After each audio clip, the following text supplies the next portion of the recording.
आज लोकसभा में प्रश्नकाल को विपक्ष के द्वारा चलने नहीं दिया गया। समूचा विपक्ष और विशेषकर कांग्रेस पार्टी के इस प्रयास की मैं घोर निंदा करता हूं। अरुणाचल में 8 की देर रात और 9 की सुबह घटी घटनाओं का हवाला देते हुए विपक्ष ने बहुमूल्य प्रश्नकाल को स्थगित करवा दिया। इसका कोई औचित्य इसलिए नहीं था कि पार्लियामेंट्री अफेयर्स मिनिस्टर ने स्पष्टता से कह दिया था कि 12 बजे इस देश के रक्षा मंत्री श्री राजनाथ सिंह जी इस विषय पर सदन के सामने अपना बयान रखेंगे। जब बयान रखने की बात कर ही दी तो इसका कोई औचित्य नहीं था। मुझे भी थोड़ा आश्चर्य लगा। फिर मैंने प्रश्नकाल के सूची को देखा तो 5 नंबर का प्रश्न देखकर मैं इनकी चिंता समझ गया। 5 नंबर के प्रश्न है राजीव गांधी फाउंडेशन के FCRA रजिस्ट्रेशन को रद्द करने के बारे में। अब उन्हीं के कांग्रेस के ही सदस्य के द्वारा ये प्रश्न पूछा गया और जवाब में बहुत स्पष्ट था। अगर तो मौका देते तो मैं सदन के पटल पर भी बताता कि राजीव गांधी फाउंडेशन को 2005-6 और 2006-07 के वित्तीय साल में चीनी दूतावास से 1,35,00,000 रुपए का अनुदान प्राप्त हुआ था।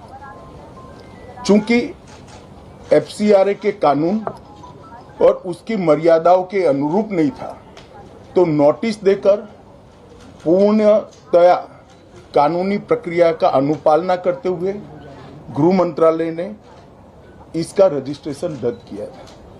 फाउंडेशन ने अपना रजिस्ट्रेशन सामाजिक कार्यों के लिए करवाया है और ये जो राशि चीनी दूतावास से मिली इसका उपयोग भारत चीन संबंधों के विकास पर शोध करने के लिए ये पैसा दिया गया। अब मैं कांग्रेस पार्टी को पूछना चाहता हूं कि इन्होंने शोध तो जरूर किया होगा। क्या उनकी शोध में 1962 में जो हजारों हेक्टेयर भूमि भारत की चीन ने हड़प ली वो शामिल था क्या? और शोध इस पर किया तो रिपोर्ट क्या आई है? नेहरू जी के प्रेम के कारण सुरक्षा परिषद में भारत की स्थायी सदस्यता बलि चढ़ गई। इस विषय को उन्होंने शोध का विषय बनाया था क्या? और अगर बनाया था तो इसका नतीजा क्या हुआ? जिस वक्त गलवान के अंदर हमारे सेना के वीर जवान चीनियों से भिड़ रहे थे उस वक्त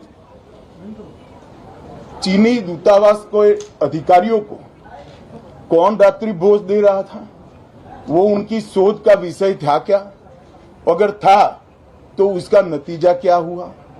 जब उनकी सरकार थी तो 2006 में भारत में चीन के दूतावास ने पूरे अरुणाचल और पूरे नेफा पर दावा कर दिया। वो उनकी शोध का विषय था क्या? अगर शोध हुई तो उसका नतीजा क्या हुआ? 25 मई 2007 को चीन ने कांग्रेस के ही मुख्यमंत्री दोरजी खंडू को वीजा देने से इनकार कर दिया क्योंकि ये तो हमारा ही हिस्सा है अरुणाचल। ये भी शोध किया गया क्या? 13 अक्टूबर 2009 को मनमोहन सिंह की अरुणाचल यात्रा पर चीन ने आपत्ति जताई, वो आपने जांच किया है क्या? और 2010 में चीन ने जम्मू कश्मीर के लोगों को स्टेपल वीजा जारी करने की प्रथा शुरू की, ये भी क्या आपका शोध का विषय था? 2011 में कांग्रेस सरकार ने चीन की धमकी के बाद हमारे रोड और वाइटल बॉर्डर इंफ्रास्ट्रक्चर्स का निर्माण डैम चौक में रोक दिया। ये क्यों रोका गया इसकी भी शोध की है।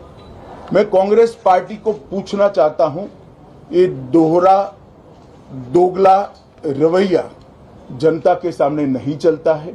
जनता सब देख रही है। आपके परिवार द्वारा चलाया गया फाउंडेशन, उसका FCRA रजिस्ट्रेशन चीन की दूतावास से मिले हुए अनुदान से समाप्त हुआ है।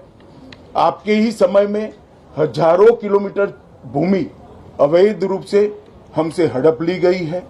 आपके ही समय में हमें मिली हुई सुरक्षा परिषद की सदस्यता आपने निजी संबंधों को बनाने के लिए चीन की भेंट कर दी है। ये सारी जनता ये सभी विषयों को जानती है।